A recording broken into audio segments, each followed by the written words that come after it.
Let me tell you about the show called Pops, where they drop the knowledge on all the latest thoughts from the comics and movies, games and TV shows. Greetings and salutations, everybody. Whoa, they changed us around here. There we go. All right. How everybody doing out there? It's Talk Hard Tuesday. Let's do it. Let's talk hard. Let's talk Godzilla. That's right. We are in the middle of Kaiju. Hopefully you are having some Kaiju time, watching some Kaiju films. That's what we've been doing, and we had a good time last week. We're going to talk Shin Godzilla. We're going to knock the shins out this month. So, yeah, Shin Godzilla is out there. DJ Ronnie G is expected to be in the house, so hopefully he's going to be able to join us as well. But here we go. Loki, my friend, what's going on? Not much. Just dodging storms and trying to keep the power on and hoping all this holds out till we're done with this. That's awesome, man. So you see his name enough, you see him, he just pops in. There you go. On cue. How you doing, buddy? What's going on, DJ Ronnie G? Oh, I'm doing fantastic. Thank you for allowing me to join you gentlemen today. No, it's always great to have folks like you on. Thanks for being here. It's going to be kind of fun to talk some Godzilla with you. Thanks for that. Real quick, Ironcaster. my level was in line. My audio level was in line with you guys. I want to make sure I'm not too loud. You sound fine to me. Good. Okay, good. As long as I'm not booming. And good to see you, Ironcaster. Yeah, only Ironcaster is allowed to be booming. He's the only one. He needs to be on the top row. There we go. Where he belongs. Star of the show at this point. Well, you see, right now I'm trying not to melt in the heat. And in the meantime, I'm apparently here to represent all the victims of Godzilla. Oh. Just nothing but skeletons. There you go. All right. All the victims of Godzilla running through the street, discombobulated. There are some moments. We'll never find the right frames, by the way, when you watch Shin Godzilla, though, because it is such a low-budget project, and they're trying to, I'm sure these are not paid extras or anything like that. There's a shot where the guy's running, and he's supposed to be carrying a kid, but the kid's not cooperating, clearly, because I don't know what kind of take. We're probably on, take number 8 or 9, right? So he's running, and he's, literally just got the kid like this, hanging sideways. And it made me, I actually paused it and laughed, just yep, that sounds about right. That's about what your kid. I know there's a creature coming. I know it's. Listen, just we're right. It made me laugh.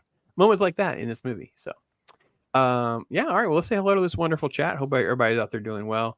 Here he is from the Great White North, my friend. Hail to the triumvirate of Talking Hard. Hail to Pops, Loki, Ironcaster, Chris Persia. Hail to you, my friend, and all that you do for all of us.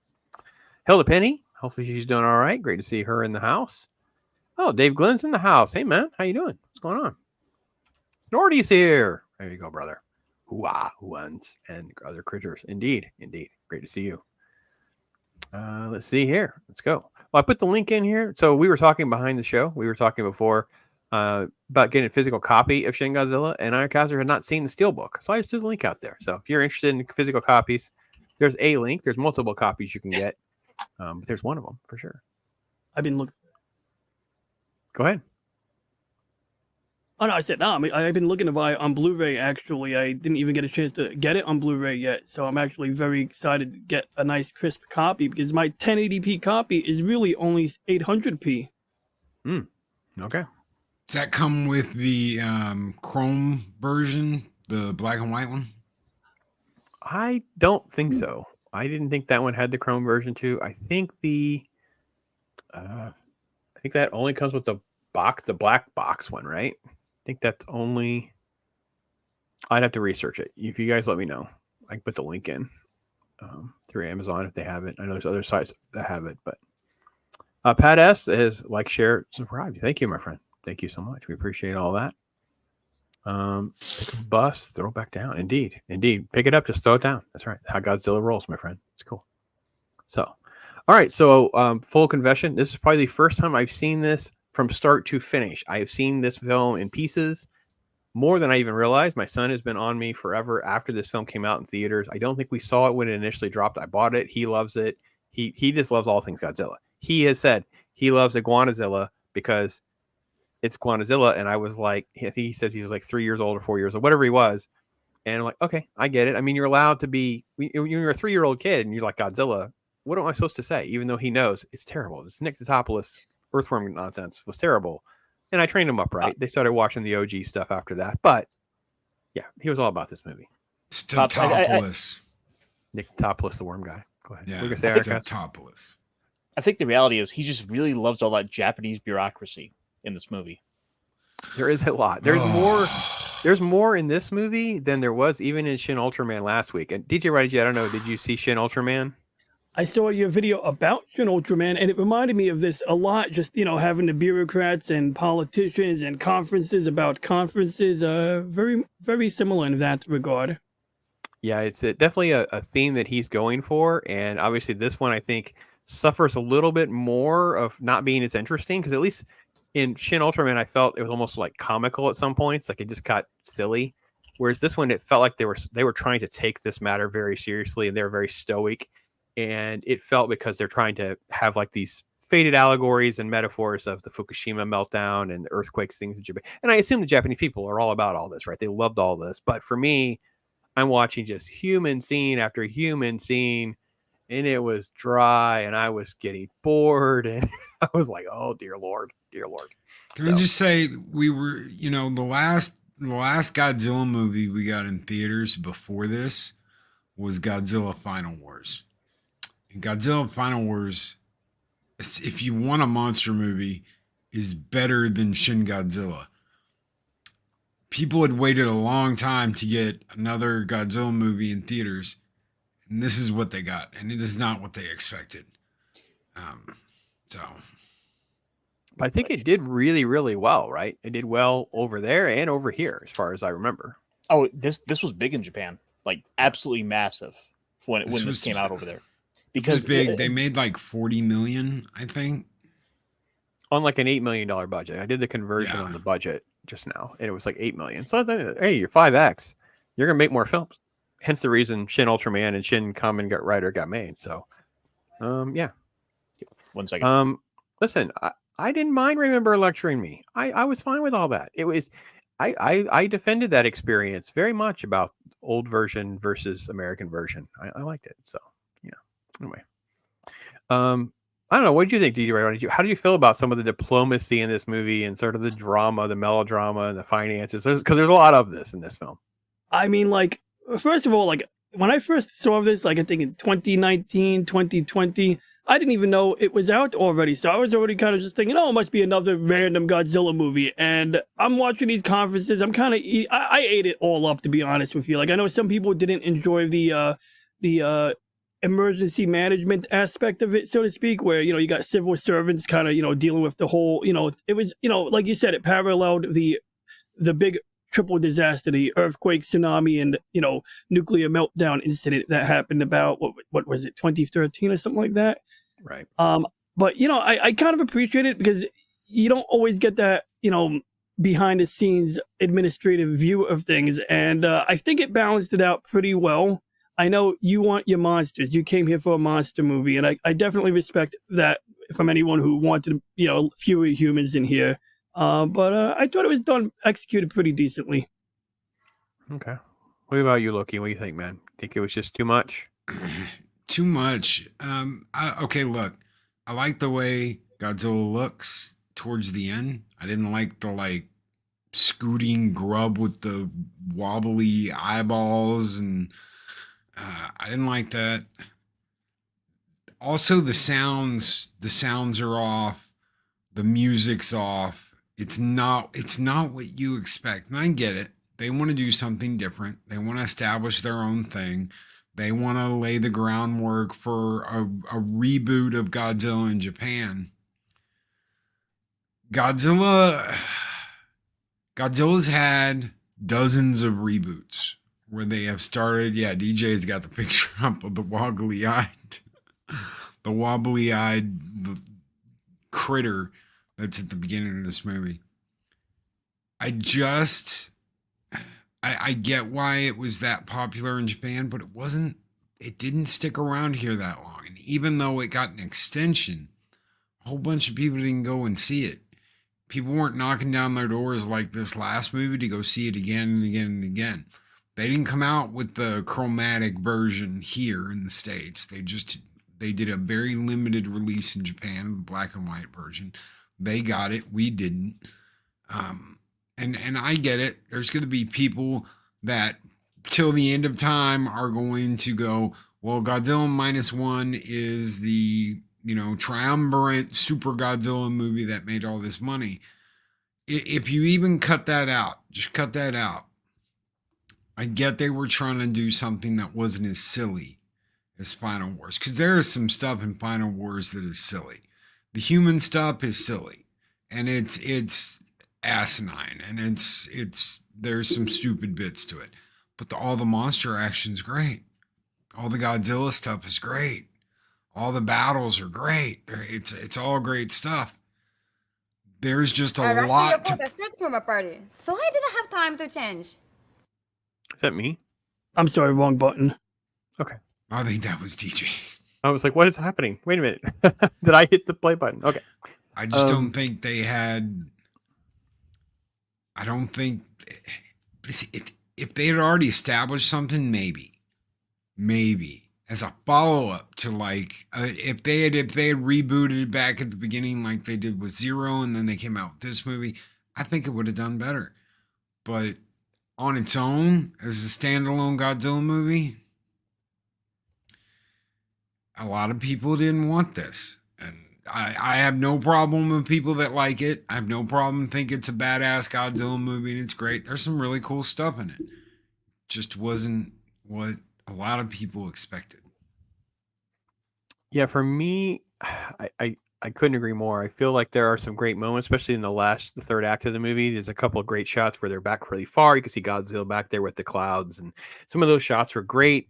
And it had sort of elements that work, but first off, I mean, we're talking about the first hour of the movie. I mean, it's like it's like we got the crazy, weird,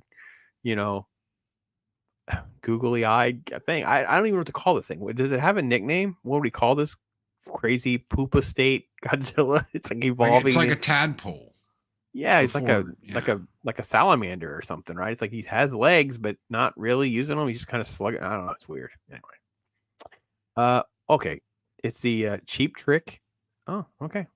There you go. Lester is here. Hey, brother. Go see the Godzilla -1 still. Oh, yes. Got to go see it. It's out digitally too, by the way. You can grab it. It was nice. It was economical too. It's like, whoa, what's happened? And that is out. Yes, the record, the vinyl is out. So yeah, that is here. Hey, brother. Kaiju movies in Japan are about as popular as rom-coms in America. Yeah, I know, man. It's great. And I get it, man. I get why people would like this. And like DJ, like you were saying, man, Ronnie, it was in the middle of all these tragedies or whatever. The one thing you could really uplift everybody's spirits is, well, give them what they really love. They love Godzilla movies. Is it exactly what they wanted? Like, no, Loki said no, it's not. But I'm sure it uplifted their spirits. It gave them something to relate to, and government bureaucracy and finances. And that was probably all the stuff that the culture was dealing with at the time. Like, oh, the bureaucrats can't deal with things. Like, literally, they're debating about whether they should try to capture something they don't even understand or not. Like, nothing made any sense. It makes sense. It's really slow. It's really dry. I mean, you have politicians talk about, we got to cancel this. We got to cancel one meeting so we can go get into the next meeting so we can be able to get in and discuss this proper. All right. I like it from that perspective, how it is just it's this take on the slowness of bureaucracy ultimately in the face of an ever evolving, disaster. I like the fact that they take out the prime minister too, though. By the way, it's like he doesn't, they at least take him out, right? So first off, hail to you, T-shirt. Great to have you with us. Hot take or not, guys? Shin Godzilla is the most boring piece of fecal excremental smear ever produced by Toho. I appreciate the PG-13 approach to that. Appreciate it very much. What do you guys think? Is it the worst? I don't know enough of all the Toho movies because there's a lot. So, it is quite boring. In relative to most Godzilla movies, and the Godzilla legacy of things. However, I think there's, I don't know how much worse is it. I don't know. What do you think, Ronnie? You got much of a Toho able to scale this on that little? I still got to work my way through the remainder of the Showa era. I got through most of it, but I think I got 2 movies left, and then I got to go into the whole, late 80s, early 90s thing. So I'm probably not the best judge. Isai era? Yeah, Isai era. Yeah. Yep. So I still got to, I have not even explored that era at all. But I mean, I enjoy these Godzilla movies for what they are. And I see, it's an improvement above a guy in a rubber suit, which I also greatly admire. Okay. All right. What do you know? What do you think, Loki? Was this? Where does this? Where are the Toho movies that are below this? I can't think of many if there are any. Okay. I don't know. The classics are always going to be classics for me because I grew up watching the classics. So I'm sure if you took some kid that's, 16, 17, you showed them this and showed them one of the older Godzilla movies, they'd probably be like, oh, those older ones suck, or those older ones were boring, or those older ones this. So there is some rose tinted glasses to be a part of it. I can't tell you this. Boring. The stuff with Godzilla is great. The stuff with Godzilla kicking butt, taking names, that's what you want. That's why you go see a Godzilla movie. Did Toho forget that? I think they did. I understand it's a disaster movie, and it's how they are dealing with that disaster. But we need a lot more of Godzilla disaster, and not, oh my God, what are we going to do? We're standing in a boardroom for 30 minutes talking about what ifs and what ares and what, like DJ said, what we're going to cancel so we can do this, or give me more of Big G. That's what we want. That's why we pay the money to go see this stuff. We want to see the big monster destroying the city. We want to see the Japanese go, oh no, Godzilla is attacking the city. Run! And that's why we are going to see these movies. Maybe they forgot a little bit about that. What is your take, Ironcaster, on like this in the scheme of other Toho movies and other Godzilla films? I mean, the thing is with this movie, it's definitely a different take on it. This is a movie where we're not seeing, oh, we'll just send the military and let the military deal with it, and all we ever see is the military side of how the humans are dealing with the fight. This is the other side of that coin. We're seeing the people who are making the decisions on getting the military involved, where, much like with Shin Ultraman last week, the discussion of sitting down to have, are we gonna reach out and have the Americans come out and work on this? What's that gonna mean with the larger geopolitics with other countries like Russia and China in the area? There is some fascinating, like, more depth to it that makes it more than just a big stompy robot movie, or sorry, big stompy kaiju movie.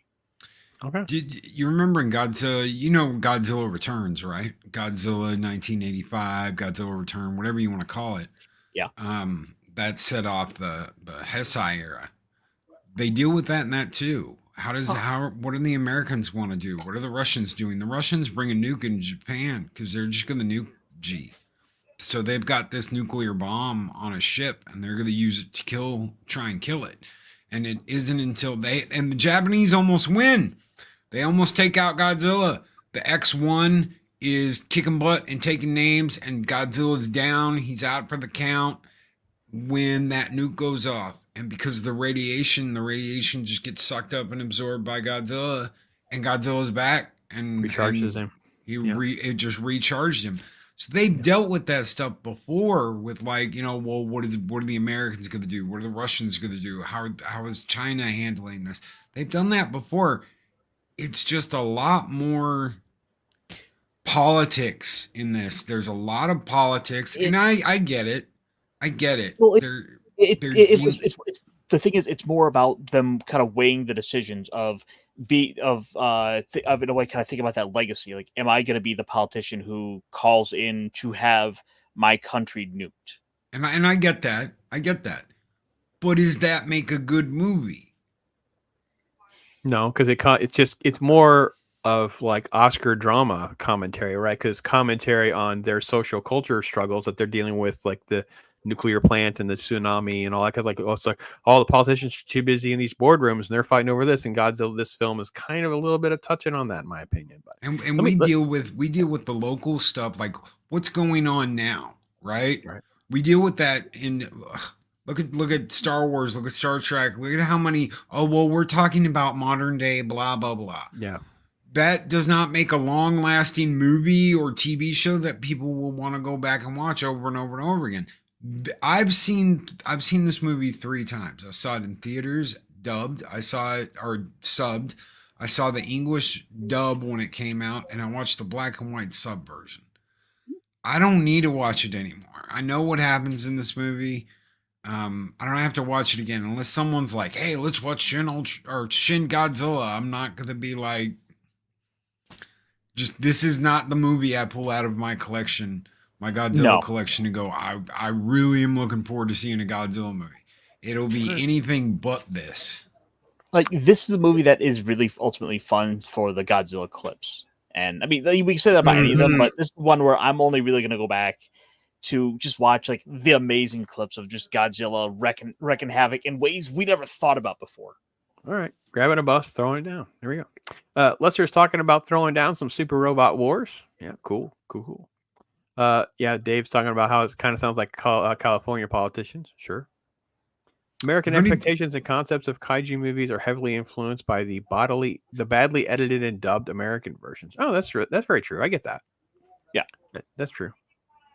Yeah, like I'm a total sucker for those horrible dubs. Like, I still go back and watch those to this day. Like, if I'm gonna go watch those, like I got a soft spot for those. I want to see them, like, just kind of badly butcher these because they've kind of developed their own charm over time. You can download those, the original Godzilla dubbed movies, the ones that were made back in the 60s. You can download those through the Library of Congress because the copyrights don't hold anymore. No one can go back and you can't go back and sell those anymore because of Criterion and how they demanded that they be fixed from the American versions. So if you guys want those old movies, just go to the Library of Congress online, look up the film department, find the movie you want, and you can just download it because the copyrights don't hold anymore. So. Actually, I think Tubi and Pluto have them all. I think Pluto has both the Japanese and the American versions and everything. They have like 2 or 3 different versions of the original 2 or 3 movies. So I think T-Shirt thinks it's a stain. What do you guys think? Literally fast forward through the excremental stain of a movie to the Godzilla part. Enjoyed that whole 5 minutes of Godzilla action. Regretted having spent money on that absolute stain. I just want to speak on replay value because when you guys mentioned this stream, I was pumped about rewatching this movie, every part of it. But I'll admit that on a subsequent rewatch, I think I can skip some of the meetings. I really can, So as someone who loves this, I could definitely skip them. And regarding what Ironcaster and you were talking about, Loki, I was introduced to the old Godzilla movies via the dub, but then I started noticing, like when I got both versions, that there seem to be. Would you say there's differences in the actual story in those movies? There are differences, and there are differences in music and tone, and some are goofy. Some of the American versions are goofy, where the Japanese version's a lot more serious, and yeah, they changed some stuff. Well, I like them both anyway, and I'm glad I have both versions because, when you watch something too many times, at least now I got like a different version. I can kind of alternate it, switch it up. I'm pretty, excited about that prospect. Right. In the end, it wasn't the kaiju, but the politicians who were the real problem in Shin. That's the problem with a lot of things, right? So that's great. Great comments also. Great to see you too, Mike. The director of this basically created the Neon Genesis Evangelion, which has a particular tone and pattern to it. Shin Godzilla fit that tone. So if you liked Evangelion, you would like this. Evangelion. Evangelion. This is Evangelion. Yeah. Okay. Flying Godzilla is peak kaiju. Okay. Thank you, Soul Assassin. Space Godzilla. Still, Shin Mechzilla. All right. They edit out a lot of the Japanese politics when they come over here. Maybe I could definitely turn this into a much shorter movie. That's for sure. And so I'd watch all the monsters attack on repeat before watching Shin Godzilla again. I think that even the horrible 2012 was better than Shin. Ooh. Like there are parts of this movie I would absolutely cut, like the American liaison politician chick who's talking about like wanting to go and be the president one day herself for the United States. Like, we just get rid of her altogether. She does nothing for this movie. I mean, she does great things. She has really good lines, Ironcast. I mean, for example, like we have, I trust you. Right? I mean, that's like just really great English right there. And, like she says, just US Japan, win-win. So, win-win. We got that one there. So, win-win makes me laugh. I like when she does it. Play that one again. That makes me laugh. I like that one. Yeah, sure thing. Let's see. We got that one right here to be. Just US Japan. So, win-win. Ween. That makes me laugh. It's so badly done. Yes. Thank you. You're welcome. Yes, you're welcome. Definitely has nice lines. Yes. AJ is here. Hey, brother. What's going on with you? Let's see. Shin Pops. Oh, snap. Yeah, indeed. Dwayne's here. Hey, brother. Sand Thing is one of those coolest iterations of Godzilla ever made. Shin Godzilla literally is the most powerful Godzilla that's ever existed. He changes in relation to how he's attacked. Yeah, it's so cool to see. I will say there was a really good moment I like when they're like, oh crap, he's absorbing things. Like, wait, we're watching him evolve like right now. I like that. I don't know that it got the sort of like gravitas that it deserved, but I thought that was a cool thing to see brought into it a little bit. So there's actually a little more to it. Loki, did you by chance happen to see the deleted scenes for this? Yep. So then you know about the implications with this. Which here I got a couple screenshots I can pull up to present, but there's this implication that some of the extra like cells and mass that are falling off of him are starting to evolve in their own rights and are starting to form eyes and teeth, and that just like these little like. Anytime the military like attacks them, the bits that fall off are going to turn into their own. They come into some sort of organism on their own, right? Yeah. The idea was that this was going to replace all living matter on Earth eventually. This would eat, destroy, whatever, till it's the only thing left. They're the only things left. All right. Let's say hey to Zax. He's here. The Japanese don't make Godzilla movies for an American audience. Huh? Yeah, we know. For sure. I find that dismissive.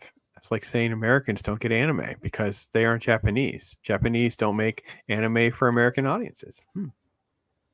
Well, look what we did with Voltron. Voltron, Go Lion was a dark show. And we took it and we made this light-hearted, princess, come and have some cheese. And it's not the same thing. It's not anywhere close to being the same thing. Just look at the first 5 minutes of the original series where, Voltron goes and gets tricked by Hagar. Go Lion is killing everything in the universe.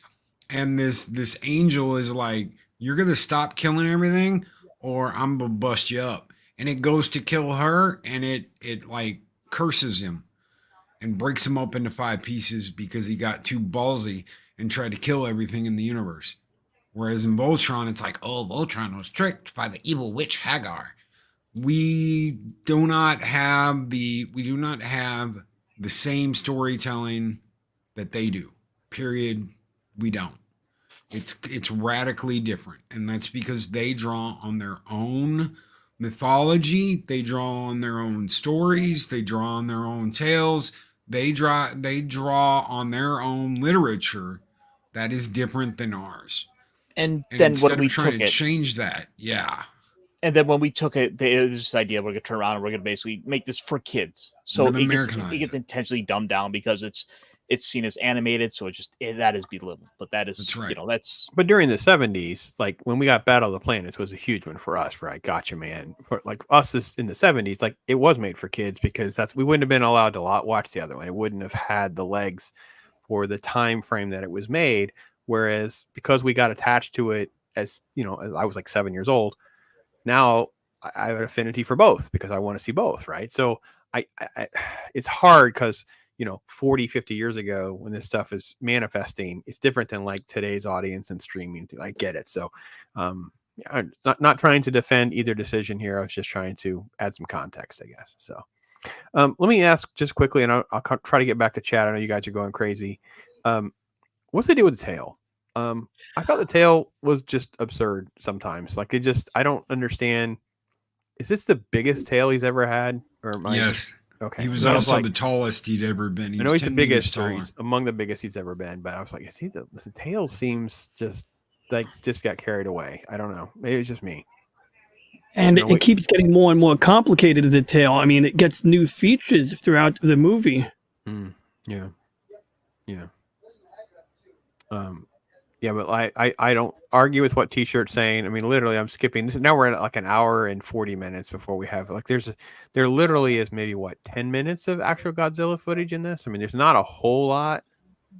I don't, and I didn't Like hate when what? I got it. I just didn't get enough of it, so to speak. So, can you show old Godzilla movies on YouTube without problem? No, not at all. No, you will be flagged very quickly for a lot of Godzilla stuff. So rapidly. Yeah. No, there just happens to be an availability with some of the versions that you can get to. But again, like I said, you can go over to Pluto and I think Pluto is the one that had multiple versions, including the Japanese versions. So with the American versions, there are some on Pluto that have the American version and that have the Japanese version. The problem is most of the stuff that was made in the 60s, more than half of it, you cannot get the American version. You cannot watch the American version. It can't be sold. And that's because there's a copyright dispute between Toho and the company that came out with the movie in America. Yep. So, and that will never be bridged. That will never be fixed. They're going to hold on to that till the end of time, and you're just not going to get it. So if you're going to that Criterion collection, or if you go to Pluto or wherever you go, and you cannot find the American version that you remember, like you can't get Godzilla versus the Sea Monster.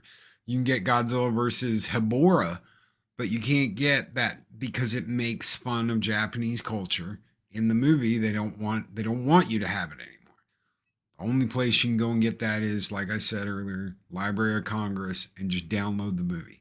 You can find it there. You can also find Godzilla Fantasia, which is one of the coolest like Godzilla music video things you'll ever see. And that was officially done by Toho and the guys that worked on all the music for Godzilla. So you've got like 30 years of Godzilla to badass Godzilla music in Godzilla Fantasia. Cool. Do you know if this is, I don't know, this is a 2B issue with their DRM not allowing any Linux devices? I don't know. Do you guys know? No idea. Sounds conceivable. It might work if you run actual Chrome instead of Chromium or Firefox. Yeah. Alex is here. Hey man. Low Spec is here. All right, rock and roll, man. Went over on the Toku Shoutsu on Friday stream. They have Godzilla, Ultraman, Kamen Rider, random kaiju streams running 24/7. Okay, cool. All right, cool. Very cool. Let's see. I got everything. All right, so Lester's talking about, I tried to watch the Macross English redub. They kept the American names. I wouldn't have been as turned off by the bad pronunciation of the Japanese names. Cool. Yeah, it can be unbearable sometimes. I totally get it. The same thing with Sailor Moon. Yeah, agreed. They made them less dark and mature. Yeah, I mean, they kind of had to get them on TV. Yeah, and you have to understand, too, with the late 70s into the 80s, then you had all these crazy bomb Karens that had nothing to do, and it become about, now they're not even hating on the content of our cartoons. They were hating on the fact that they were selling merchandise. So they were, quote, brainwashing this for that. It's like, but you didn't go after McDonald's and Pop-Tarts and the cereal companies, because I'm a commercial aficionado, man. I'm telling you. There is no reason for anyone to question why I don't love McDonald's, Pop-Tarts, and cereal, because all of the commercial breaks, all of them have, it's so insane going back and watch Saturday morning cartoons from those eras. I'm like, yeah, but they cared about that. So you didn't care until they came after the corn pops. They did. They came out of everything. The R2D2 like character never would have been a part of Gotcha Man. Yeah, of course. So older shows made it. Yeah. Go ahead. Sorry. I was just going to say the Karens were so crazy back then that in order to get something like Voltron, certain Transformers from Japan, they had to take the springs out. Mm-hmm. So like with all the Voltron lines, you had like missiles that would shoot out of it and heads that would fly off and all kinds of crap. And they took the springs out almost everything. Anything you could put in your mouth now was because some idiot kid took a Battlestar Galactica Viper, shoved it in his mouth, and fired the. Notice that we all know that the Chicago Cubs guy that caught the ball and ruined their chain. I want to know who the Battlestar Galactica kid is. He's done way more harm than that Cubs guy. Just so you guys know. Go ahead, Uncaster. See, no, I thought it was the Boba Fett backpack. No, way before that. It was a Battlestar Galactica Cylon ship. Allegedly shot the little plastic thing into his throat and choked on it. And this is the news. We couldn't fact check it back then. It's just, it makes the news. We just assume it happened. It was blown out of proportion, and it's just become insane. Now It was the rock pops, or pop rocks. Pop rocks did the same thing in the late 80s, early 90s. Some kid said, "Oh, I put it in a Coke and it like exploded in his throat," or some stupid shit like that. Yep. And we couldn't get pop rocks anymore. Well, that was all a lie. That never happened. That was urban legend. It's like the razor blade and apples and stuff when I was a real little kid. It was like, that was urban legend nonsense, whatever. I'm sure it happened somewhere, but it wasn't. Yeah. So I found the kid. You found the kid? The Battlestar Galactica kid? Yes. Wait a minute, hold on. Let me get caught up a little bit. Amber's here. Hey, awesome. Soul Assassin, I wonder if there were plans for the human Godzilla things coming out of Shin's tail. There was. Probably. There was. They talked about it. That is my least favorite thing about this movie, that we didn't get the sequel. Okay. All right. Ironcaster will have to touch on why we didn't get the sequel. Just one sec. We'll come back to the. There's two translations that got you, man. Battle of the Planets is one I know. Villain's called Zoltar. G-Force, which is from the 80s villains, called Galactor. Love both. I love both. And actually, I think the first set you can watch on YouTube for free. There's a playlist of all of these episodes. It's fantastic. Turn my kid on it. Sorry, my grandkids. The kids grew up on it. I don't think they really took to it like the grandkids are. So. The Japanese version of Kong and Godzilla. Cool. Racism and all. Love to see that. Yeah, cool. Let's see. There's Matt's answering that DRM question. So if you guys make sure you got that, David. The rocket launcher Boba Fett too. No, it's before that. It's before that happened too. Like it was, I think there were only 6 or 7 prototypes that even exist because it shot out and no, we can't have that. But that's Battlestar Galactica had already happened or happened around the same time. So the Angel Dust, I know the PCP crisis. All right, what are we looking at here, Ironcaster? Oh, there's a little shit. Yeah. Well, he's one of, because there were multiple. Well, our lives were changed because of this nonsense. So he didn't holds in his left hand the toy part that went down his windpipe. Surgeons removed the Battlestar Galactica space toy from his lungs during a 30-minute operation. So nobody had no fatalities? No, there was one. Oh, there was? Okay, go ahead. Yeah.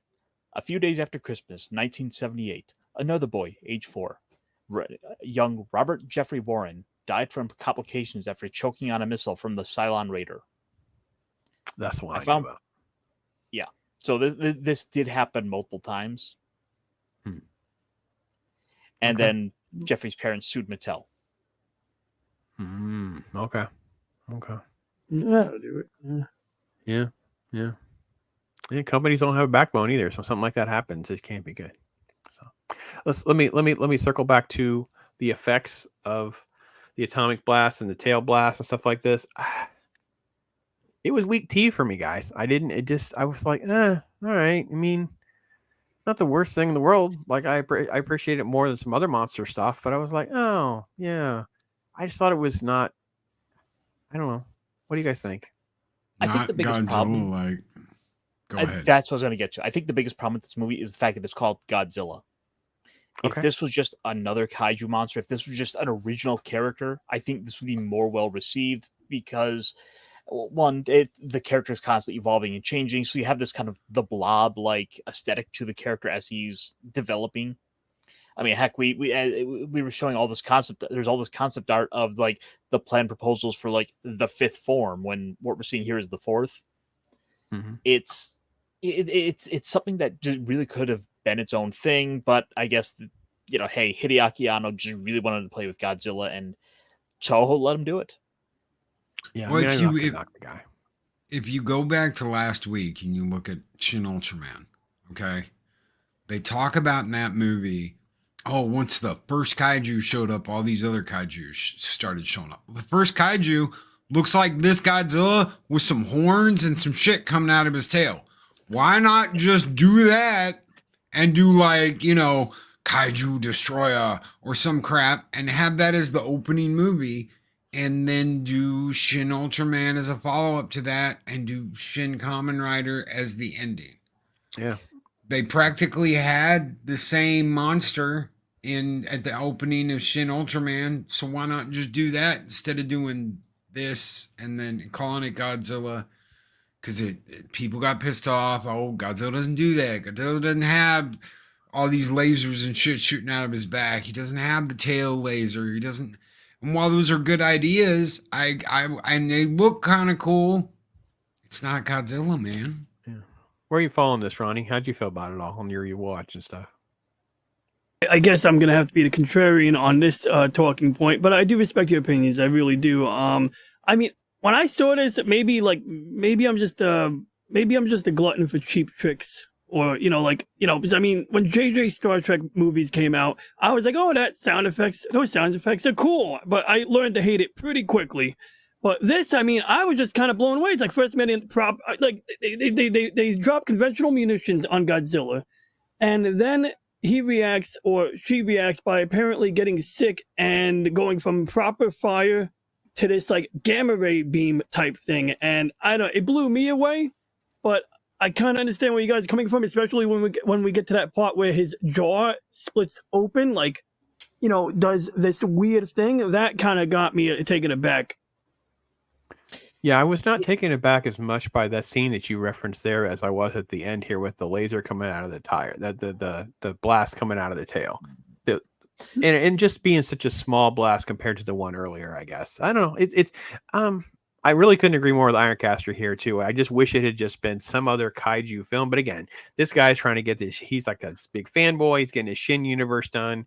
He kind of links them together, but he doesn't really link them together like Loki was calling. Cause I think that really would be where we would love to kind of button all this up and pin them together a little bit better. Because some of the actors are the same, like literally the carryover of the cast or even the same guys. So it really wasn't that big a deal. And a lot of that stems down to the difference between this is his little production company put this movie together versus Toho are the license holders for Godzilla, and they didn't want to work as well with Subaraya for doing like some sort of shared universe of movies. Right. It gets into a whole rights issue. No, I understand that. It's fair enough. So, and by the way, low spec, the deadly Londarts. Ironcaster, are you old enough to know what the Londarts are?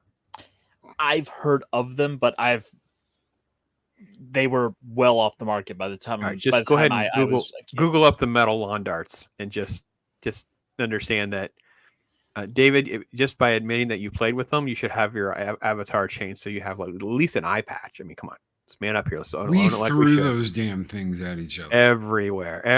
You threw them at everywhere. They're CPR is here, hey brother. What's good? See, his avatar needs to have one of those lawn darts sticking out of the head. Oh yeah, for sure. Now I will say the lawn darts weren't as sharp as they seemed. Like you could get hit by one of these things and it might bruise you, but it wasn't like it. I never saw anybody ever get speared with it. I didn't actually spear anybody. You know what I mean? But you would get hit with those things. They would bruise you, but it was way less painful, Loki, than like a paintball gun. Way less painful than a hypothetically speaking. Should I buy the aluminum ones or the steel ones? I mean, if I were to buy them, I will let you decide how you want to manage. We're fabricating them, baby. Aluminum is going to be lighter. Yeah, you'll be able to throw them better if they're aluminum because they're going to be less heavy, easier to navigate through. So I feel like the steel ones would really sink into a plank of wood real nicely. But I do agree with the aluminum. Aluminum, okay. I think, because you get the velocity. The steel ones, you're going to add too much weight. I think that when I was a kid, they weighed so much. That's what probably saved us, Loki. Like the reason that people weren't really getting speared or really, really getting hurt was because they were very heavy. You were children. People want to envision, 40-year-old Loki chucking this thing at 50-something-year-old pops, and it's just like speared in me, and that's the video that's going to go viral. No, it just didn't happen. It's just we were like tiny little tykes, man, throwing these things that it was like this big compared to you. It was like, so yeah. I've got a setup outside to where I can throw axes, and the aluminum axes I've got, they throw so much better than anything else. So when I ordered those specifically, you get like a set of throwing axes, but they're kind of cheap. with the box set that I got. So I Mhm. just upgraded and went with the better axes. And yeah, man, All right. yeah, you can get a Amber really Amber's nice setting me spin on straight it. though. She says she's got a scar. So I'm sorry. I mean, I don't know if anybody had a scar. You're my first person. So Amber, I apologize. Didn't mean to dismiss your injury there. So sorry about that. So Hazard of being the only girl in a family of stupid boys. Okay, well, okay, Yep, yeah, that's true. that makes That would be sense. true. You know what? I should probably consult my sister to see if she has any. She has a baseball scar that I gave her for sure, but I didn't think I got her with darts. So yeah, they were giant darts to us. Yeah, they were huge. So yeah, Throw it up in the air and see how fast it'll come back down. We did there were stupid so shit many like things that. yeah. I think kids. Yeah, I would be in trouble. I was in trouble with my children by not setting the slip and slide up properly. So when they played on that, they got hurt because you know, if you didn't have level enough ground, you run the wrong way, you get jacked up a little bit, right? Old slip and slide injuries. You gotta, you know. So yeah, I got in trouble a couple times for not having it in the proper part of the yard or whatever. And yeah, a couple kids, oh man, jam my thumb, jam my. Okay, well, all right, move it around, walk it off. Let's get back to it, kids. You don't. Yeah. There's so much stuff you don't think about. There's so much stuff you don't think about when you're a kid. And I remember watching some movie with my dad where these kids were like, one would fire off like an arrow in the sky, and the other kid had the target and was like trying to catch the arrow on the Yeah. target. He's like, bunch of dumbass little kids, someone's gonna get hurt. And there I am in the corner like, because we did stupid shit like that. That Yep. just, it was fun. You shoot. We were having shoot, fun. Shoot bottle rockets and Roman candles at one another. The uncle is the one that got hit with the bottle rocket. Just so you know, just hear the scream in the yard and comes in with a massive bruise and whatever. And we were in so much trouble. Everyone was in trouble, including the adults that were with us playing. Just so we're clear. So, yeah, okay. So David's catching up on you. Okay, okay. So let's get to the end real quick. I thought Godzilla's death was also pretty weak tea. It didn't feel as cool as even the way they handled the Shin Ultraman victories. Like I was like, wait, so did he just? I don't know. I kind of felt mixed on this too, Ironcaster. You're going to have to tell me a little bit on the. Oh man, I just slammed in my microphone. Sorry about that, guys. They gave him a barium enema and it froze him. Fill them with a bunch of icy hot. No, it's frustrating because there's a potential where they could have done a story about one of the so like the our kaiju here, splitting into and suddenly having these two monsters that are trying to fight each other. That could have been an interesting way to go with it, but Godzilla at the dentist. Getting a cleaning. you have 37 cavities. But this reminded me of the Fukushima disaster when they had the triple meltdown, and they had these types of I don't know what you call them. They're like crane trucks or something. Yeah, they're special kind of cranes that were definitely part of that. And again, this was like on the nose with that. You're 100% correct with that nuclear plant stuff, like how they would deal with some of the rescue and reconnaissance and things like that for sure. 100% covered that news story when it was happening for sure. Yeah. So I just thought it was an interesting scene, but it was also like I kind of find it interesting, like where they get a lot of people, not mundane people, but working men, guys in suits, bureaucrats, and they're all kind of doing their part to save the day or putting their lives on the line. And I do appreciate in particular, and the part where they say to the general, the politicians, thanks to general, and the general goes, no, it's my job. And it's kind of like it's good proper Japanese attitude and a good soldierly attitude. So I'll drop a little hot take here. You guys can correct me because I had the same grief with Godzilla -1. I kind of wish at the end like this, the eye opens and he just goes back to the water. He doesn't actually die. I actually just kind of wish both films that I don't care for the death like this as much as I actually just prefer for no reason the humans are saved because Godzilla just chooses to leave them. He didn't know why he showed up, and then we don't know why he leaves. I think I just love that part of it way better than even the hero that drops a thing in its mouth. And I again, that's a nitpicky thing. I'm not trying to start a huge wave, but when it comes to just like the overall process. It just makes me love it so much more whenever it's like, oh crap, they really don't even have total control. Like they knocked him out. He took a minute to heal, and then he just leaves. He's like, oh, screw this, screw anyone with this. I'll come back later. You know, that kind of thing. That's how I felt. Wasn't -1 Godzilla still alive? Yeah. But it was way better than this. But it definitely had more of a humans found a way to win kind of feel than this even did, for sure. I don't know. It just seems like it's too easy to set up for sequel bait. Like it's like I kind of like having a definitive end for. Who needs there is no definitive end. It's Godzilla. Yeah, there's been like 35 movies. There's 37 films, aren't there? Like, yeah. What are you talking about? I mean, like that we're not doing a continuity of like, oh, this movie ties into this movie, ties into this movie. It's like no, it's just Godzilla shows up. We gotta fight him. Okay, chat. You guys, he was gonna fight you, this one. Would you have liked Shin Godzilla better at the end because DJ Ronichi's right. It was cool to see like the people coming in with their little scaffolding things or whatever. Could imagine though, this thing's eyes open and you see it start healing. And these people start running around, saving each other, whatever, and he just leaves. He just goes into the water, and that's how it ends. And everyone's just sort of in like shock and awe of what they've done. I think it would have just been a better ending to this than having to watch them stand around and talk. Big guy just needed a nap. Well, no, I just think he heals, right? He just heals. Like it's just we don't totally even get how he can exist, let alone the fact that we have all that healing nonsense. There's a trope with Godzilla movies in Toho that they always piss him off because they wake him up.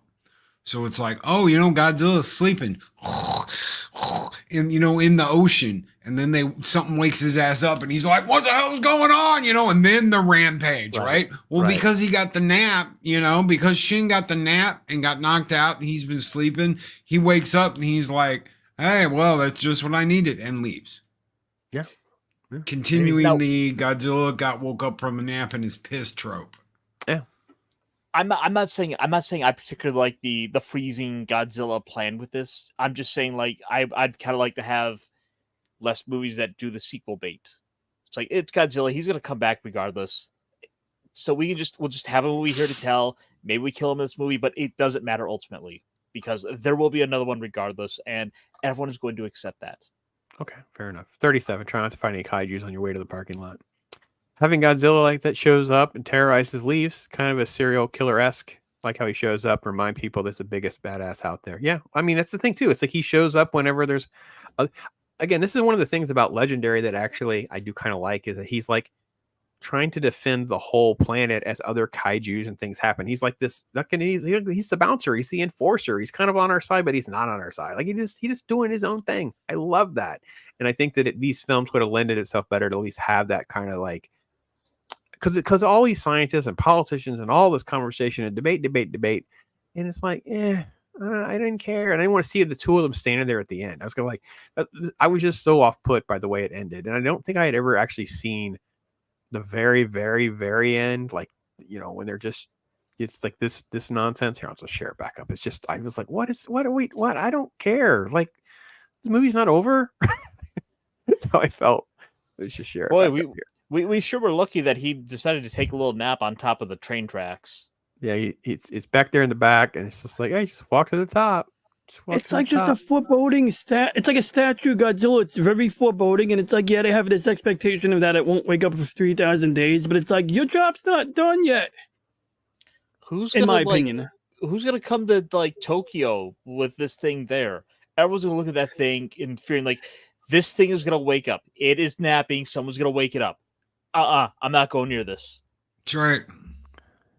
On the other hand, they have an economic issue, and maybe this is the way to jumpstart their economy. I mean, there are some dumb people out there and some adventurous people out there who would, pay for a discounted ticket to Tokyo to witness that. 100%. Again, we know the whole franchise is built on people want to go to Jurassic Park after the park has failed multiple times and people have gotten eaten and killed, and they're going to open a new park and people will still go. It's like, yes, people would do that.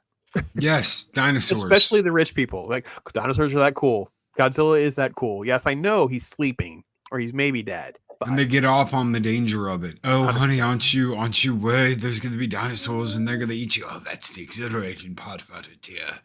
Is, anything could happen while we're here. Yeah. And then when it does, it's, I will sue you into the infinity and da-da-da-da-da. Bitch, you knew exactly. Or what in you the were in the getting into. movies, it's feel sorry for me. Oh, I'm just another victim, and I've been. It's like Monarch. It's like, dude, if you were so traumatized in the Monarch show, like, why the hell would you even go near any of these cities? Like, I'd be like, Kansas is looking pretty good right about now. Just gonna move to freaking like, it's like what? It's just, but we wouldn't have a movie then, right? So you're not allowed to think that much. But all right, good. Let's do some final thoughts on Shin Godzilla. Ironcaster, you got us into this mess. We're starting with you. I don't hate it. We'll get to my point. I don't hate it. Just I was being a little sarcastic. Go ahead. So I do think there is some interesting stuff with the politics to it. That kind of drew me in. I liked seeing this kind of this young upstart who's kind of like in the system, like who's kind of there to be sort of this hopeful guy who's kind of dealing with and seeing sort of the true face of politics. I wish there was more to him and kind of less of some of the other like 35 side characters.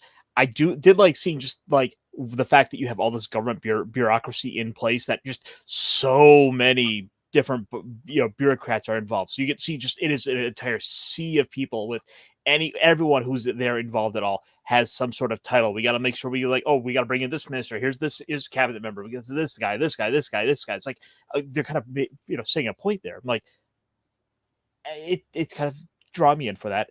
The big Godzilla reveals are always a ton of fun. I remember the first time I saw it, I'm like, holy cow, I have to show everyone this. This is the coolest thing ever. That first time you see it. I will say this: we skipped it, but this was probably one of the best moments in all the Godzilla movies, and it needs to be in cinema. I need to revise those lists, best moments, and include this kind of list. Prime Minister is up there going, "There's no chance it's going to make it to land. We've talked to all the experts. There's nothing to be afraid of." And I'm sorry, hold on 1 second. What already? Yeah, people are dying already. Press conferences. I mean, it was just I was like, that is a great moment of capturing how bad politicians are in humanity and what I was like, that may be the best scene, non-Godzilla scene of the whole freaking movie. It was great. Or what about just before that when he's like, I have to go to this press conference now, quickly get me the jacket that looks like I'm doing. I want my special costume. It's like he doesn't even look like military by our standards, so doesn't translate. So T-shirt has a great analysis. So Godzilla Monsters work because it's a monster, so it's a horror movie with a kaiju, not a kaiju movie, if you understand what I mean. I do, and I totally agree, because it's about the trauma and the survival and all of that, and that's why it does work. And that's why what works best in most Godzilla movies is that human element. And Godzilla does awake during Japan's darkest hour, indeed. How much I loved. Hey Matt, how you doing? Yes, I love Monarch. It's the typical Disney thing. It just happens to be on Apple. It's how long is it, Loki? Like 8 hours or whatever, Monarch. Don't remind me. We only have a 2-hour story in there. Like, Loki and I, if there was ever money and they let us do this, we're gonna like make an audience cut of these things. It'll be like a 2-hour movie, and it's just like okay, not great, okay in there. So someone in the balls to tell me you shouldn't have expected a lot of monsters in it because it's not about the monsters. It's about Monarch. And I said, and Monarch hunts the effing monsters. Don't tell me there's not supposed to be monsters in it. Don't tell me Godzilla's not supposed to be in it. Don't tell me any of that shit when we're talking about the group that hunts these things down and gets the information at them. And you want to have the balls to tell me that monsters aren't supposed to be in the show?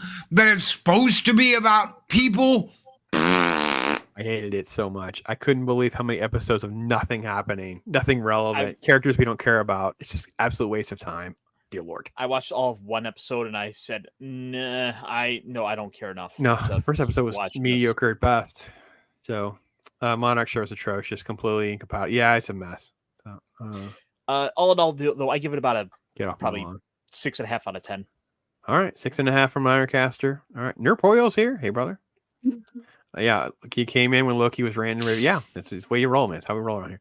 DJ Ronnie G, my friend, what is a kind of like a score or analysis you kind of want to give a film like this? Well, I mean, I have a very biased opinion. I mean, going into this movie, I didn't even know who the director was. May I share an 8-second clip?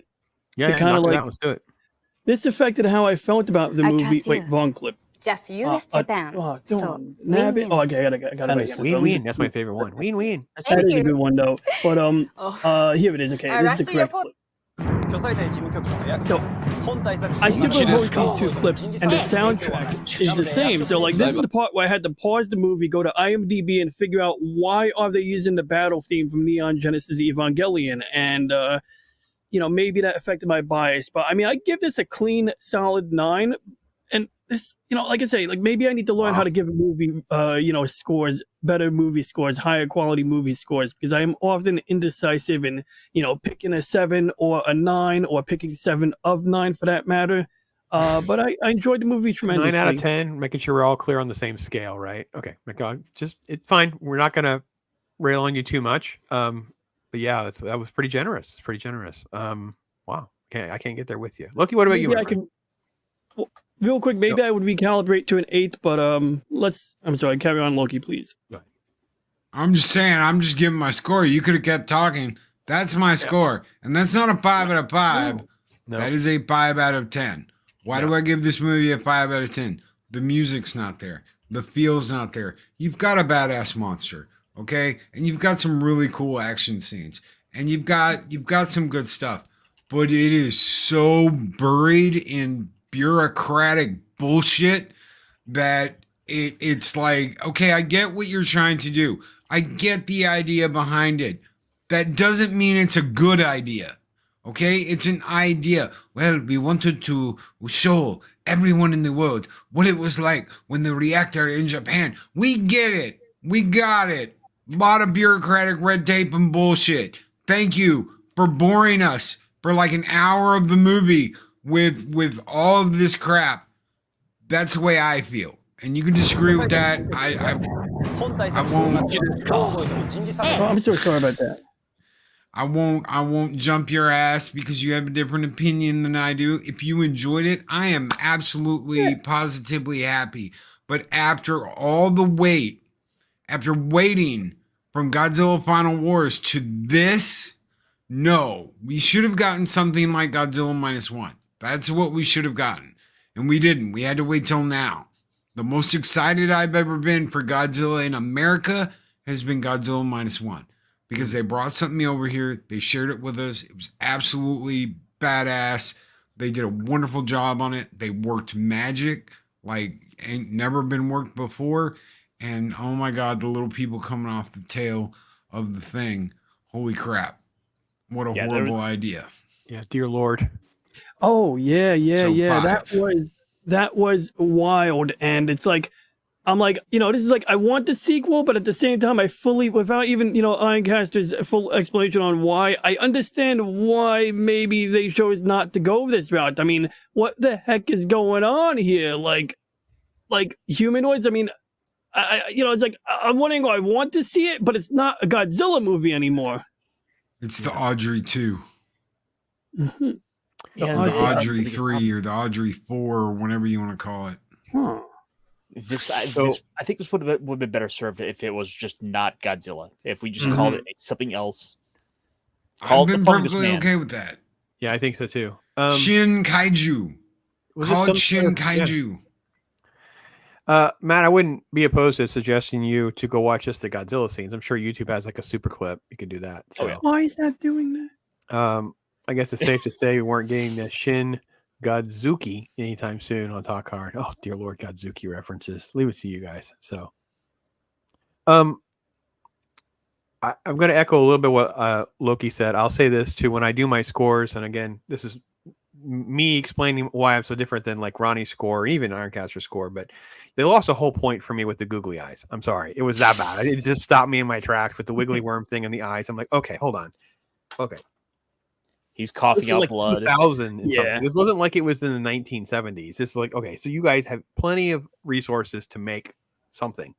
If it was just, if they were black, it would have been better. Like just a snake, just an undeveloped lizard or something. They lost the whole point on that. The film is not particularly rewatchable for me at all because, like you guys say, whenever you're fast forwarding through massive swaths of the movie, 30 minutes here, 20 minutes here, and 10, that just deflates the score dramatically for me. And then again, there's like the little nuances of things where it doesn't feel as Godzilla as it feels more kaiju, and it didn't film. and again, all the geopolitical stuff aside. So I'm about the same as Loki. It's about a 2.5 for me. Kind of lean on a lower 2, like 2/2.5. Whereas with Ultraman, I was willing to give it a little bit more of like a 2.5 to a 3, like a little more because it felt more fluid. The Ultraman was bogged down by having too many stories all jumbled together. This is just one big gobbledygook of a story. So it has at least 30 minutes we could lose very easily, and probably more than that. And I think because of that, that's where I end up on my 2.5 score. And no, Godzuki. Oh, dear Lord, Godzuki. Yeah, I know. You guys are killing me.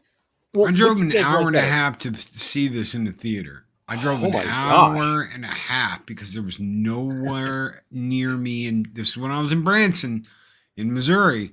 Yeah. Nowhere Yeah. close was showing this. That was my only option. Drive an hour and a half to see it. And that hour and a half back, I was like, I had a lot of time to think about whether I like this or not. Yeah. So yeah, Canoli's talking about didn't like it, spoiled by Godzilla -1. Yeah, no, I think everyone's spoiled by Godzilla -1. And Canoli, if you haven't, I'd love to hear your take on the original ones. What am I looking at here, Ronnie? I don't know. I was trying to find the closest thing to a real sea creature eye to make the case as to why the goggly eyes were appropriate. But frankly, I think you guys are actually quite right. Yeah, I can't get there with you. Yeah, I just think there's a lot of things they could have done instead. So when you know what I did the first time I saw that thing, like when you see the baby and it's like slugging its way through the street, I went cookie nom nom nom nom nom nom nom nom nom as it went across the screen because that's all I could think of is Cookie Monster's googly ass eyes. I don't remember. Again, it's been on. I've seen pieces of this movie a lot, so I just don't remember that scene. So when it happened, I was kind of like, "What?" I literally was like knocked back a little bit. The tail sequences, I know I've seen a lot of that. Again, my son one of my sons loves all Godzilla movies, so it's like I remember him watching this, and I come. So at the end of there's that shot at the end where he's standing there and all the smoke and the debris and the buildings. It's really far. I totally remember that shot. I remember that last shot with the giant tail thing, and just thinking to myself, that's an awfully freaking big tail. I feel the same now. So things like that. So yeah. You know, when I first saw the googly eyed one when he's like all orange, you know, just kind of coming out of the ocean. I am so sorry. I at first I was like, oh cool, he's gonna fight another monster, right? Yeah, I was disappointed. Yeah. Godzilla wanted director wanted a Godzilla that would make people looking at uncomfortable. Okay. Soft spot for OG Godzilla because of time with Dad. Totally get it, man. Great memories. Myself included. I'm with you. Yeah, I felt like Ultraman. I had like a giant lady with a mini skirt on. So I'm like, listen, Godzilla, you got a lot to live up to. You're dropping the ball here. So I was a little disappointed with my fall off from watching them. So instead, he got a Godzilla movie that made everybody uncomfortable. Indeed. And definitely when you hear about some of the stories like you guys were showing with this whole the people coming off the tail thing and all this kind of weird ideas. I don't know what kind of stuff was in the in the bar and the liquor. I don't know. It's crazy, man. I don't know. Hideaki Anno is a weird guy. Yeah. So I don't know. Are you surprised that it made so much money though? I don't know that I'm totally shocked. It 5 acts. It didn't go like crazy, but it went crazy enough for them to trust the guy to continue to do more stuff. I think that in Japan, this probably plays a lot better, right? Because of the geopolitical stuff, the stuff they're dealing with. Ronnie, you talked about it, right? Especially coming especially with him like making this sort of as a direct response to and dealing with the events of the Fukushima meltdown. The fact that it's so tied into something that's so raw, so personal for the Japanese, there's no surprise to me at all that this did gangbusters. Okay. Ronnie, when did you see this for the first time? I don't remember if you said that earlier. I think around I've seen it around 2020-ish, give or take a year. I forgot exactly how, but I stumbled into it while looking for other Godzilla films, and I was like, you know what, let's watch something new, something recent, and I had no idea what I was getting into at all. Okay. Did not expect the Neon Genesis Evangelion battle theme. Did not expect that lovely actress to say, I trust you, or any of the other things, including whatever this Yokota line is. But apparently she was coming, to Yokota straight from a party and didn't have a change of clothes. Yeah, it didn't open well here. It didn't do well here in America. I guess I stand corrected. I was looking at global numbers and the X. I mean, obviously, it was. It probably opened way after, and people probably knew a little bit about it. But it opened 10th, and it only made like $500,000, and then it just kind of wrote itself out for a few weeks in through November. It got to almost 2 million here in the U.S. So of the $78 million, it was like 76 of it is basically over there, overseas, not necessarily here, but over there. So, yeah, and it was just also a different time. There's just not a lot of, because Godzilla had been sort of out of our mind's eye since that travesty of Iguanazilla, which, by the way, we never discussed this, Ironcaster. Did we ever come up with a plan of having to give these wonderful things away? Did we ever have a strategy? Did they know? Did we tell everybody? I don't even know that. Did we tell everybody, Ironcaster? We have. I don't think we've talked about. Oh, I know. Iguanazilla in Superview. the 1999 one, huh? Yeah, the widescreen trading cards. So yeah, these are they're out there. We could give those away. What do you think, Ironcaster? How can we give those away, Ironcaster? How do you want to do that? Let's give some away. Let's give away like I gotta make everybody worth their to ship them, because let's just be honest, they're not. So let's do like 5 packs. Let's do 5 packs of them. I have a whole box. But 5 packs of people who have to say something nice about this movie. Yeah. Okay. All This right. movie or that movie? Yes.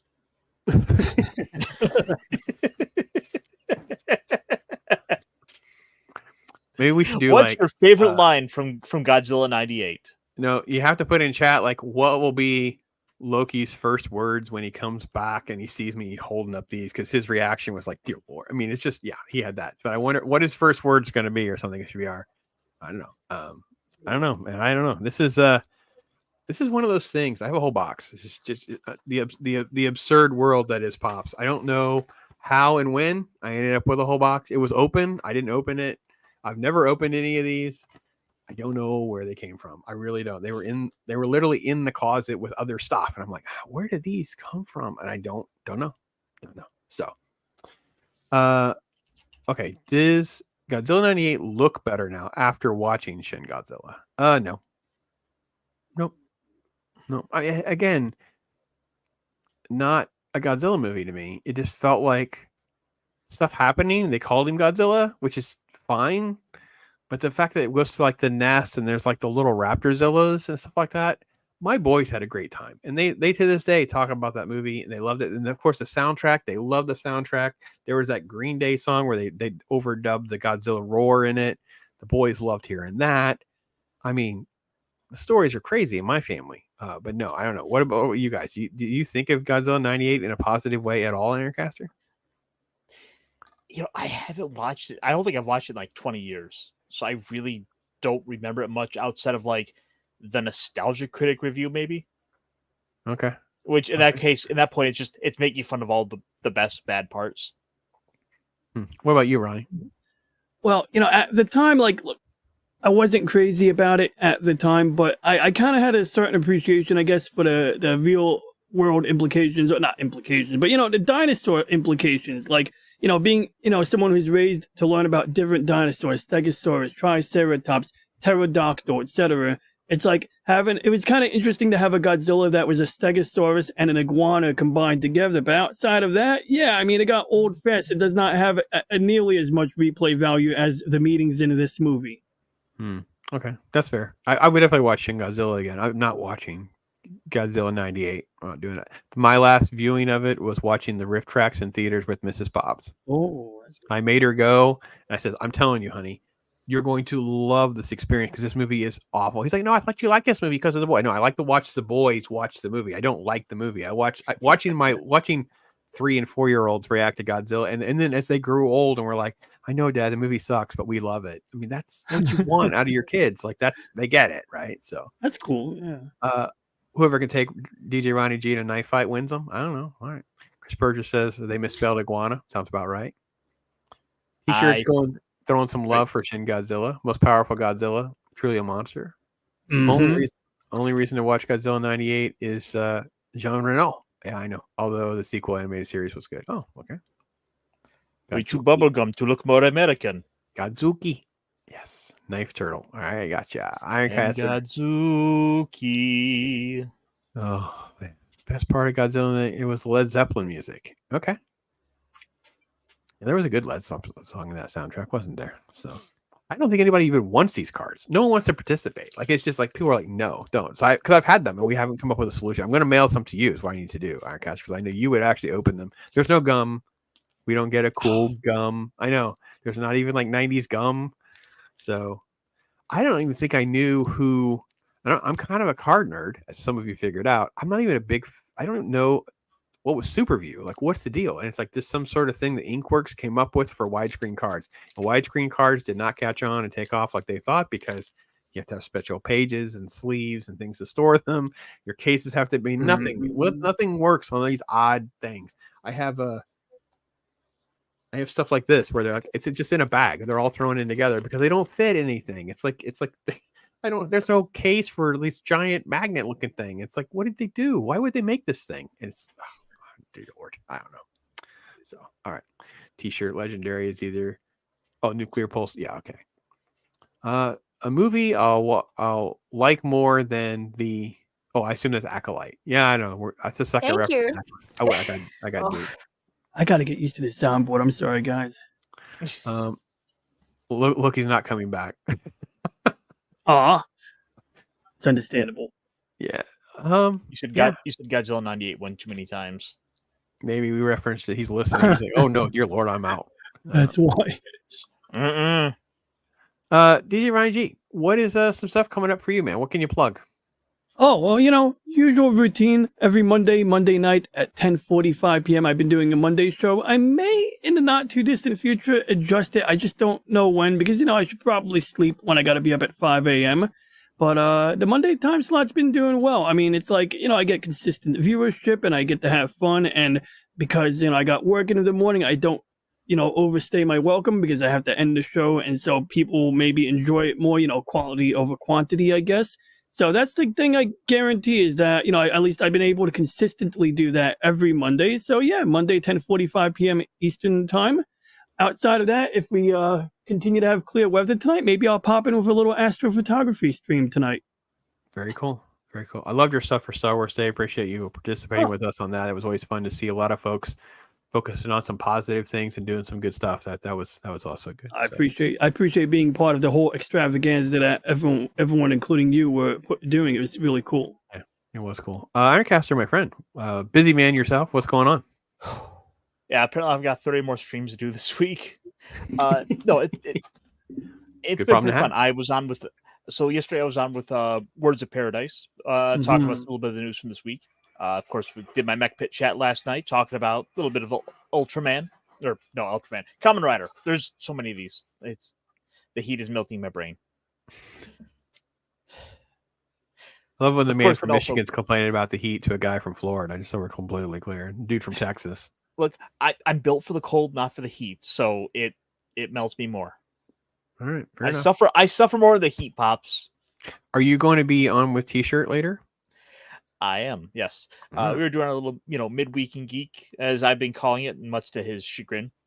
And we'll be going over a little bit of the news that came out today from Nintendo's Direct. All right, chat. Now here's your chance to throw in your comments on what you think is going to come next here in a minute. So, all right. Yeah, good stuff. Good stuff. I have a comic book review for tomorrow, so that will happen. And it's me complaining, which shouldn't surprise anyone due to the state of comic books. But I think that I'm in a place where the things I like are still they're good. So I don't know what else to say. Like Ironcaster, we talk about like Conan and Transformers. We're reading them. We like them. I don't know what I'm supposed to do a video on. Like, I like them. You should read them too. I don't know what else to say. So I finally found a video that honked me off. So I did a video on that. But look what we found. We dusted these off. I have a whole box.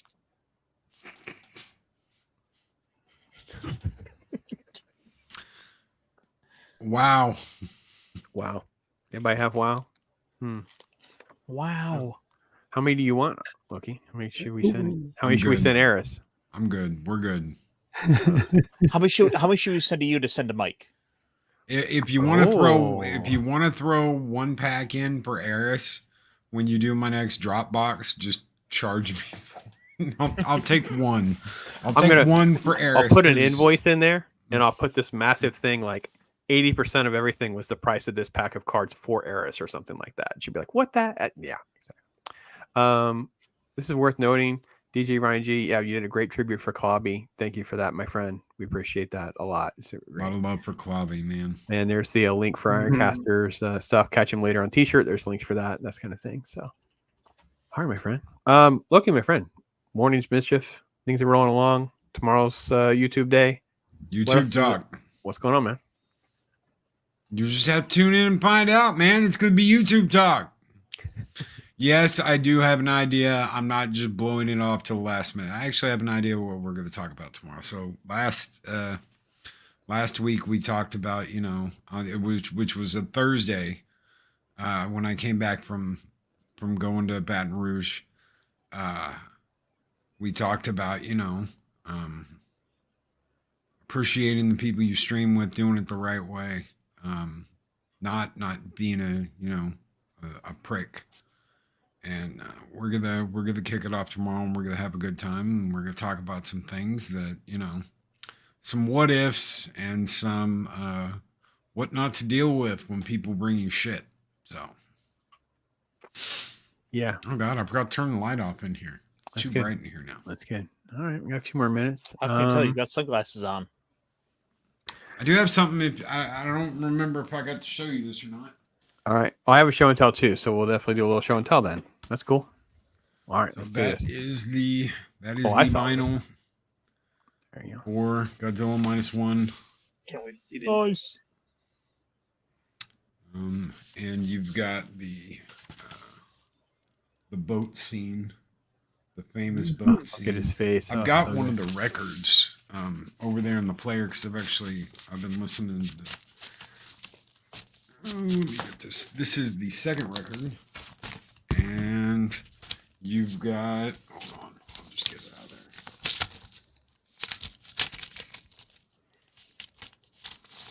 there. Godzilla on the cover with the train in his mouth.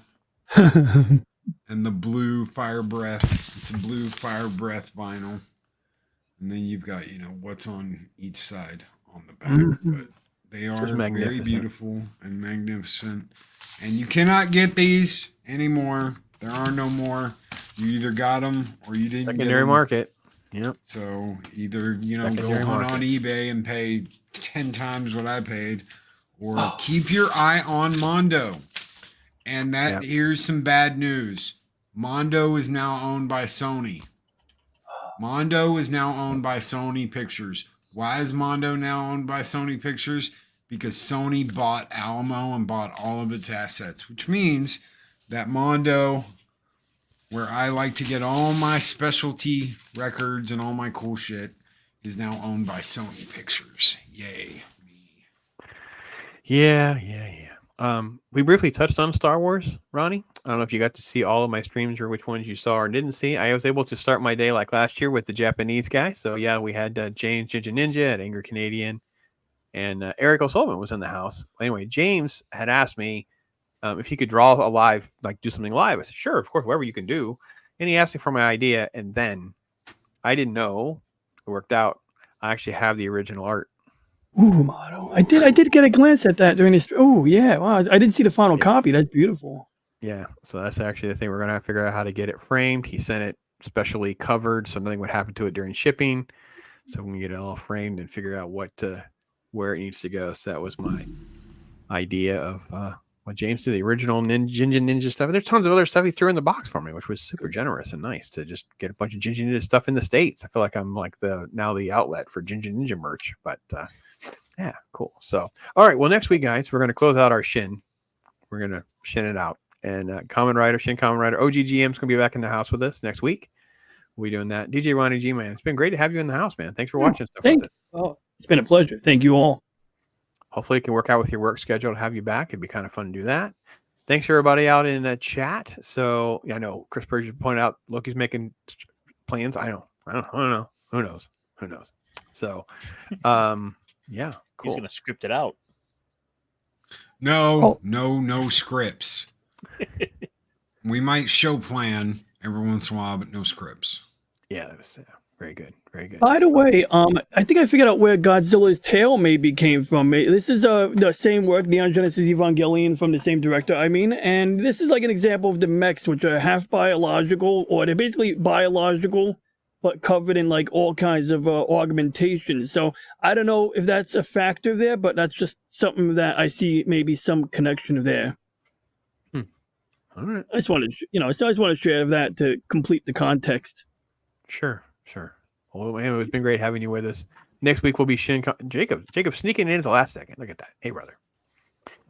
Shin Kamen Rider next week. Then we'll be rolling into July where we'll get our Shark Hard on. Yeah. I said it. It'll be clipped accordingly. I did it for this guy right here. So we'll start with Jaws. So we can't really, it's not going to be like before, Loki. We have good ones so far. So it's going to be Jaws. Then we're going to have like the retro kaiju. We didn't really have a slot because the way schedule landed. So War of the Gargantuas will be squeezed in there. So we'll have that crazy film squeezed in there. Deep Blue Sea, week after that. And then on July 23rd, it's happening, folks. So you guys ready for this news? The 100th Talk Hard. That's right. How did we get here? Will be our theme that night. So we'll see if we can get who we're going to get up in here for that. So, yeah. So that's also like the same week as my birthday, by the way. Oh, yeah. My birthday is the week of Jaws. So, yeah, July's definitely a busy time for us, my Y'all friend. July babies around here. Yeah. Isn't there anybody born in October anymore? Only you, Devil's Night Nighters. kids. Yeah, there you go. All right. With that, folks, we love some of that great Dempsey music. We appreciate you guys hanging out with us. You guys take care. Until next time, talk hard, be blessed.